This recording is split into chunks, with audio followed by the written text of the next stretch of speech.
মামা দাঁড়াও।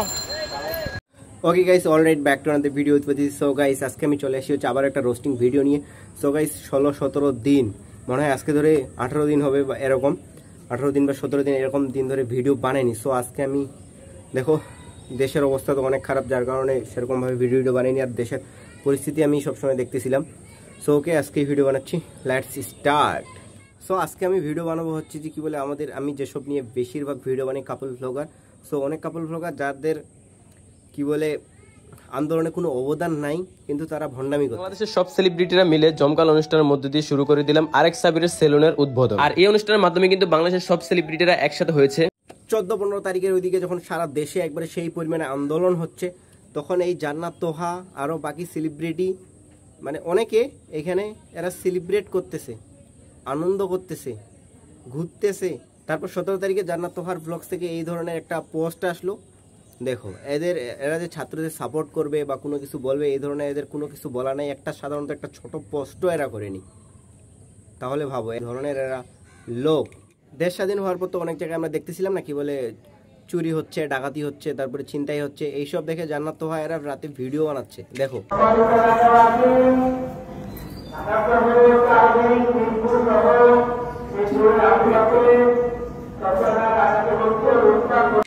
কত ভয় পা দৌড়ায় এরা। ভাই নিচে যায় দেখ কি হচ্ছে। যারা লোক আছে ওদেরকে একটু সাপোর্ট কর, একটু সাহায্য সহযোগিতা, ভাই কোনোভাবে সাহায্য সহযোগিতা করতে পারি সেটা তো কর অন্তপক্ষ। তা না বাসায় বলে ইয়েদের মতো ভেজা বিড়ালের মতো হয়ে বাসায় করতেছে। জন্ম আমার ধন্য হলো মাগো। কেমন লাগতেছে আমাদের দুজনকে পতাকায়? হায় রে, নাটকের শেষ নেই। কত বড় নাটকবাজ, ঢংবাজ এরা, ভাবো একবার।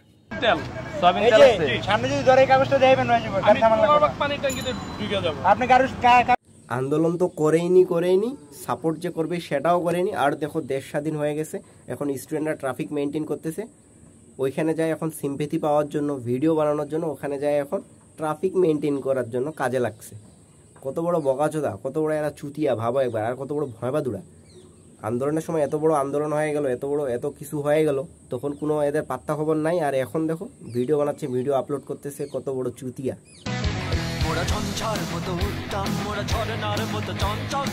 আরে ভাই, একে এখানে নিছিস কেন? আর কারা নিছিস একে এখানে? আর্টিস্ট করার জন্য আর ট্রাফিক মেনটেন করার জন্য? লাভ দিয়ে ভাগাই দিতে পারিস নি ভাই?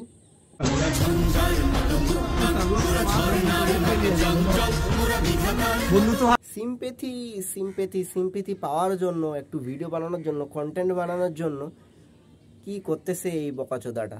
আর যে শুধু এই বকাচোদাটাই করতেছে এরকমটা না, আরো একটা বকাচোদা টিকটকার আছে, সে কি করতেছে তার আগে ভিডিওটা দেখো। আমার ভাগ্য ভালো যে আমি পড়ালেখার পেছনে সময় না দিয়ে নিজের ক্যারিয়ারে ফোকাস দিয়েছি, নাহলে আমি আজকে রাস্তায় কোটার জন্য আন্দোলন করতে হইতো। পড়ালেখা করেনি, খুব গর্ব বকাচোদা টিকটকার। এই ধরনের মূর্খ টিকটকার, পড়ালেখা না করে মূর্খ টিকটকারদের থেকে এই ধরনের ভিডিওই তো এক্সপেক্ট করি, তাই না? শালা মূর্খ। সারা দেশের অনেক স্টুডেন্ট এবং লোকজন যখন রাস্তায় নামে পড়ছে, রাজপথে নামে আন্দোলন করতেছে বৈষম্য দূর করার জন্য, তখন এই ধরনের বকাচোদা এই ভিডিও বানাচ্ছিল। নিজের ক্যারিয়ারে ফোকাস দিয়েছি, নাহলে আমি আজকে রাস্তায় কোটার জন্য আন্দোলন করতে হইতো। আর যখন দেশ স্বাধীন হয়ে গেল, তখন দেখো সিম্পেথি পাওয়ার জন্য, কন্টেন্ট বানানোর জন্য, লোকজনকে একটু ভালো দেখানোর জন্য ট্রাফিকে কাজ করতে গেছে।